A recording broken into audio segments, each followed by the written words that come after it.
What is up, world? This is Kimberly and Connor Tracy over here at Big Red SEO. Welcome to this episode. We are going to jump right in on some areas that's really, really important. Whether you're managing your website, you have somebody else manage your website, nobody likes when they all of a sudden find out their website is offline, right? Like, it's never a good feeling, especially if you are expecting your website to be running and you're doing everyday life stuff. But unfortunately, the internet is not always reliable, right? And especially when there's multiple different pieces that can kind of go a little squirrely. So today we're actually going to tap into Connor's brain with some of the tools, or at least one primary tool that he utilizes to kind of help give somebody a peace of mind. So if you guys have been following us for a while, I'm Kim. I'm the creative. I also organize different stuff and do a lot of different strategies. Connor is the brains of the operation when it comes to research or technical and different. So I'm like trying to like give him kudos, and he's like, I don't want those compliments. I don't want those compliments. You know what? Here, we'll just put the camera on Kim the whole time. No. So if you guys tuned into our last episode, which was not last Friday, but the Friday before, he actually activated this where it zooms into the character and it like makes me really like, I'm like, no, I don't want this. I don't want it. I think it looks okay. But it is you guys what it tell is. me what's up. It is what it is. Anyway. Back to normal. So to start, like the thing is that last Friday I was actually traveling, and Connor had a situation, which I'll let you share, I guess, the story, right, of why you didn't do Facebook Live last week. Yeah. And how it birthed this actual episode. So are you ready, or you need me to keep talking? I need to type one more thing. Okay. Here, focus on you. So he knows that this is going to make me really, really sweat. Okay, so long story short, he actually had something crash on the internet last week, right? That didn't just influence some websites. It influenced a lot of websites. I'll let him set up that story. But if you guys are watching, pull out a pen and a paper, because there's going to be some stuff he's going to tell you to make sure that you guys do, especially taking action after this episode, that'll just give you a little bit more of peace of mind. And you don't have to be a technical person. You don't have to be a technical resource. I could understand what he's saying, which is a big thing, even though I know some tech stuff. So Connor, let's have you take off. I'm going to invite people to the party, the watch party. We're doing private watch parties. We're testing. So in the future, if you want to be included in episodes, let us know. We'll be sure to tag you as we go live. Cool? Are you ready? He's like, no, I need to click 2 more buttons. Yeah.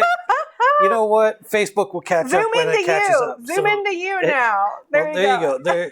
There I am on camera. So anyway, as Kim mentioned, there was, so Friday of last week, I was planning on doing a Facebook Live, but obviously I did not. And if you guys missed that, then you missed that, right? But essentially what happened last week, Cloudflare, which is a content delivery network, they also house DNS. They're one of the largest public DNS systems out there. And the DNS tells your computer how to find other websites. And essentially, a system admin made a configuration change, and when they clicked upload, it redirected all the traffic to Atlanta, and then it crashed the system in Atlanta because it couldn't handle the amount of data. So it lasted about 27 minutes altogether. And then finally, somebody pushed a button, the whole thing got reset, and the websites came back up. But I noticed it. So there were 2 ways I noticed. Number one, we happened to be running monitoring a sale that one of our clients were doing. Mm-hmm. So they were running a sale from basically a 1 or 2 hour period. And about an hour into their sale, so right about 4 o'clock, the whole thing crashed out on them. I noticed it on my end. I called them. I'm like, hey, is your internet down? Are you guys seeing the website? Yeah. Did I get locked out of the firewall? You know, what actually happened? And then I started my hunting at that point. I was getting alerts on the phone. I'm like, all right, great. It's not just me. It's everybody. Else, yeah. So at that point, there was a little bit of pressure relieved off of me, just a little bit. But essentially, what had happened, once Cloudflare failed, it stopped a bunch of websites. And we're talking not just like 30% of the internet, but things like some of Twitter failed, some of Netflix failed, mm-hmm. Discord went down. Anybody who had a personal website running through their caching system, those all failed also. one of the ways that I found out that stuff was going on is I use monitoring tools. And I used to use these back in the web hosting days. Back in the day, y'all. He's going old school, bringing it into the modern. Yeah. So I had a system that runs, it checks the website every 5 minutes to determine whether the website is online or off. Right. If it's offline, then it sends me an email or a text on the phone, tells me that the website is offline or website can't be reached. And then when it does finally come back on, it says, hey, your website's back online again. And this was great. You know, even last year we were working with a big e-commerce site. They were testing things, but they were going offline for 7-8 hours during the night, not knowing that they were offline. Yeah. So then we were able to show the logs as to what was happening. And then they started troubleshooting to figure out what was going on. We saw it from the stats, and then we saw the monitoring system as like, okay, there is an issue Right. that needs to be resolved. And it has been resolved, thankfully. But anyway, so there's a number of different things that you can use, and I'm going to give you a list of them here. I will type them out down in the comments here as to what's going on. After the episode, yeah. After the episode, yes. But in real time, so if you're trying to get to a website and the website is off, Yeah. you need to know whether it was you or somebody else. And there's 3 websites that I use on a semi-regular basis. And you can go to them. Down.com is one of them. You just go there, you type in your website address, and that'll tell you whether it's down for you or for everybody. And then that brings me into the other one, the most popular one out there, downforeveryone or justme.com. That's a good URL. So you can go there. You can go onto Google and just do a search for, is my website down? Yeah. And it'll show you a bunch of different tools. But the 3 I use, down for everyone or isitjustme.com, isitdownrightnow.com, and then down.com. And they've got monitoring tools and stats and things like that. So they can kind of show you what the trend has been for a particular place. Yeah. I use an outage system that I use to monitor Cox. So we use Cox for our cable internet. Yeah. And they have their own monitoring system themselves, but I also run my monitoring tools to find out what's going on. So those are the 3 for real-time stuff. Now, sometimes it's 3 o'clock in the morning, your website's offline. You don't know until you get up at 7, 8 a.m. Right. Maybe you get up at 6. Maybe you get up at 11. Maybe you get up at 11. I don't know. We're not here to tell you when you get up. So, and in those cases, having the alert ahead of time allows you to see what's going on. And I use these monitoring systems when I was running the web hosting company. So I would know whether a machine went offline. I would know before any customers. Our monitoring system, on the paid version of it, you can get down to 15 seconds or 30 seconds. I monitored mine once a minute. Mm-hmm. That was all I cared about. Because you can have a glitch on the internet when something doesn't connect, but that doesn't mean it's off. Right. So with that, there's a couple of systems out there that are paid. Some of them have free stuff, but places like uptrends, uptime, and pingdom. We use pingdom quite a bit for monitoring how fast a website is. But those guys all have paid plans also. $10-15 a month, they'll monitor your stuff. There is a place called StatusCake.com that is free. They can monitor a handful of different pieces. But the one I use is called UptimeRobot. And I'll bring that up here on the screen. So this is UptimeRobot, their landing page. But it allows you for free to monitor up to 50 items. So what does 50 items actually mean? If I can get this thing to come off of there. No, I can't. Get back on camera. No. Get out of here. These are the fun toys. I know. Hey, look at that. I'm back into normal mode. And I'm on big screen. So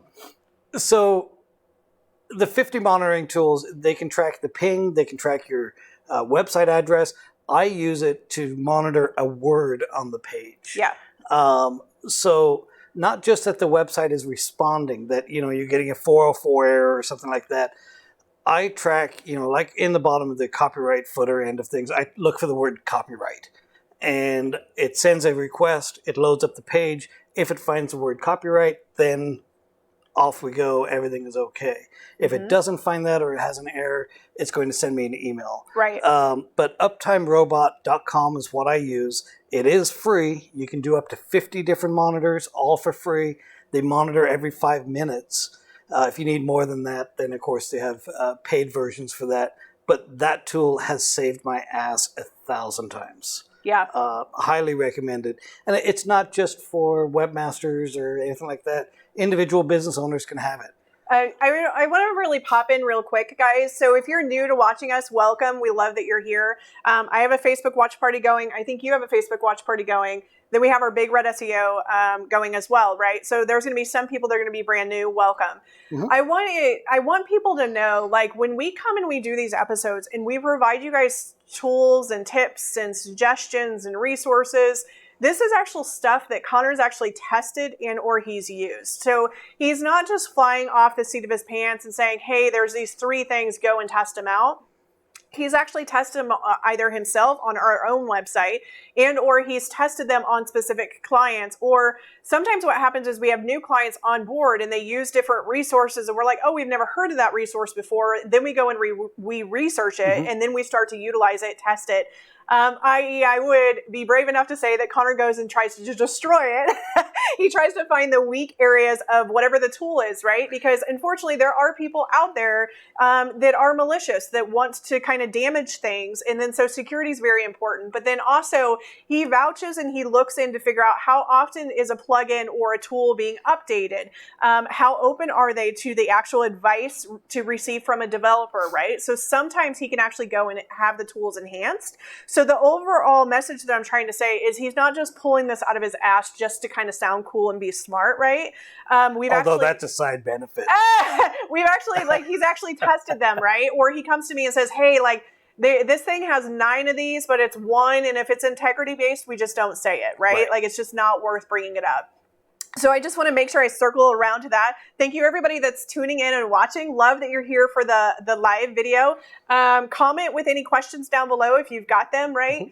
In addition to it, if you're watching the replay, welcome. We're glad you're here. So yeah, you had mentioned that a lot of this came up, or this particular episode came up because of what happened with Cloudflare last week. But also last night, I got an alert last night that a client's website was offline. And I got the ping and I jumped online and I looked and sure enough at the top it's got an error and I, didn't know why it would have had the error. I mean, I dug in then at that point to figure out. The client had no idea I was doing anything from that regards. It was part of our plugin management program, so that it is stuff that we were going in to make modifications and things. But anyway, I found out that the hosting company had automatically updated a plugin, and that plugin was not compatible with the version of PHP he was using, and therefore the website failed. Shame on the host, shame on the plugin author, shame on us for not catching that quick enough. Well, at least you caught it, right? I did. I'm like, I don't know if I would shame it. Like, that's where Conor gets really hard on himself. I do. When we design a website or whether we maintain a website or, plugins and things like that, I do take all of that personally. Which is interesting because if you tuned in 2 to 3 episodes before, Conor was like, it's just business. I don't take things personal. Right. Like, you'll have to go tune that in because we worked through that, right? But at the end of the day, totally get it. And I love the fact that you feel that way. Sometimes, guys, stuff can't be prevented in being taken down. Yes, you can proactively watch it and monitor. That actually helps you. It gives you peace of mind to know that if something does go down, you at least know it before it's too late, right? But you got to realize that we are in a world of internet, and there's going to be some things that you can't control, and that's one of them. Like Cloudflare is an amazing resource, but you can't control when it goes down. And whenever it goes down, I mean, even with Netflix going down for a bit of time, like I can imagine Netflix users were like really irritated because if Netflix takes a while for me to load, I'm like, fuck it, I'm done with watching TV. I'll go do dishes, right? And I mean, even YouTube. I mean, again, because it was Cloudflare and it was using the public DNS, which is what people use on their routers. It's what your cable provider says use this rather than theirs because it's more stable. And it is. The last time Cloudflare had an issue was a year ago. Amazon had issues a year ago. There was all sorts of thoughts as to whether this might have been an attack, whether there was any kind of denial of service attack. There has been some issues going on with Twitter over the last 2 weeks. But the one thing I love about Cloudflare in particular is the transparency to the issues. And it's something that I did when we were in hosting. It's something that we do now with regards to the SEO company and stuff like that. If there is an issue, you investigate what it is, and then you provide the information as to what actually happened. And Cloudflare could easily have said, "Oh yeah, it was an attack," but instead they said, "No, one of our staff made a configuration error. He uploaded it, and that took down the internet." Right. I mean, I feel awful for that guy. Well, wait, over by me, I was like, I wonder if it was somebody that clicked a button and went on vacation, right? Like, it's like one of those, it happened, and you can't take it back. Like, you just got to work through it. So, what other resources would you have people utilize, or is that it? Like, do they need to, like, check in on their website every so often? I know that we have them make a backup, and then we're going to be pushing that pretty hard in the next couple weeks. Right. We've got some fun stuff coming down the pipeline for you guys on that. But is there any other resources or recommendations, or somebody finds that they're down, then what do they do? Yeah. So that's always the big thing. Once you have discovered that it's failed, now what? And two things. One is contact the host, and the other one is contact your webmaster or whoever's maintaining the website. The host is probably going to be your first stop, because it could be a network issue on their end. Open a ticket with them or open a chat. Some places have phone support, so you can call them and find out. Be aware that if it is a network issue on their end, it's going to be a delay before you get a response, because their staff is now trying to fix it. Contact your webmaster. It's just a matter of looking through the logs to see exactly what the issue is. In this case, when I looked at the logs, I could tell that it was a plugin that had failed last night. And based on that, I was able to replace that plugin, and the website came up right away. I did not need the host's help. If you have a webmaster that's technical enough to understand all that stuff, I mean, that's your ideal person in your corner. But beyond that, it's a matter of contacting the host, finding out if they've got an issue, and then, of course, backups. Make a backup. Make a backup. Make a backup. So if you have a backup, I mean, at least if there is some sort of issue with the host, at least you can go somewhere else and get your website back online. And that was a contingency plan that we actually had in place for the client last week on Friday. He said, do I need to look at moving? Like, not yet. It's the entire web, so moving it is not going to help right now. So that's your contingency plan. Just making sure that you have the backup. Make sure you've got somebody in your corner that can help, and then contact your host. I mean, those are your primary things. So, Lori, thanks so much for tuning in. She did a high five wave. I tried to learn the emojis. I'm not really sure. I think it was a wave, but it didn't move. So, hello. Thank you for tuning in. I'm trying to go in here and see if there was anybody that had any specific questions. As you guys know, managing a website, you can kind of get pretty technical, but I would say take a step back. It doesn't have to be that difficult and that scary and that technical, right? A couple bases just to cover, because if your website does go down, the first thing you're going to say is, who do I web host with? So you need to know that, right? Like, if you can have a file, there's multiple different services out there where you can put your passwords in places, and it's like a vault, right? But you need to have, and we classify this as like a disaster recovery plan, right? That when shit goes down, you're not hunting and pecking and trying to reorganize your written notes to figure out who's your hosting company and who is in charge of your domain name and who is your website developer, right? It's really important to have that stuff right at your fingertips so you can jump right into action whenever you need to, right? And then there's a power in having it organized, so that way you can move and shift. You can for sure reach out to one of us, and then we can see where we can provide some assistance. Sometimes we're able to save stuff pretty quickly. Other times it might take some time for us to be able to roll up our sleeves and get to work. However, being organized with your website in the first place is really, really important. I can't recall how many people we'd be like, who do you host with? And they're like, I don't know, right? I just automatically pay the bill and that's it, right? That's just never really a good feeling. And then from that end, and I know we have maintenance stuff that we'll be talking about in the future, but just like maintaining your car, you've got an oil change, we've got tire rotation we've got to do here shortly. So, Dan, I'm not sure if you were watching, but we're coming for you. Dan Muth over at Muth Motors. We love that family-owned business. Yep. A little toot out there for them. They're really good peoples. But yeah, so we'll be getting an oil change, tire rotation, and I think I might have a nail in one tire or two. So it might be tire replacement, rotate and replace. I don't know. so where I was going with it initially before I realized nails and tires was that maintaining your car is just like maintaining your website. Keeping those plugins up to date, making sure you've got a backup, Yeah. check things and get them all squared away, check with your webmaster to make sure everything is cool. It's just like getting your car done. Bring it in, That's a total Kim thing. I thought he was like, he just totally hijacked his conversation. And I'm like, yeah, this is where we're going. And he's like, no, that's not the example I was using at That's all. not the direction. Let's go back. Yeah. That's what you get with the Tracy's. You just never know what you're going to get. You just never know. So that's everything I've got. Like I said, UptimeRobot is the one that I use because it's free. There are other ones out there, but that's the one I use. I recommend using something and then have it check your website. Yeah. Perfect. Well, thank you everybody for tuning in. If you have any questions regarding this episode, put them down either in the watch party on our main page.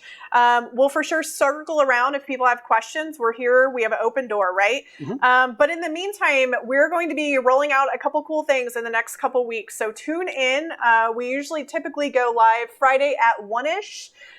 Next Friday, we might actually be pre-recorded based on the announcement of what we have coming down the pipeline. However, stay tuned though, because it will be there one way or the other. Yep. Cool. There Thanks you go, so much. guys. Have a beautiful weekend, guys, and we'll see you next time. All right. Have a good one now.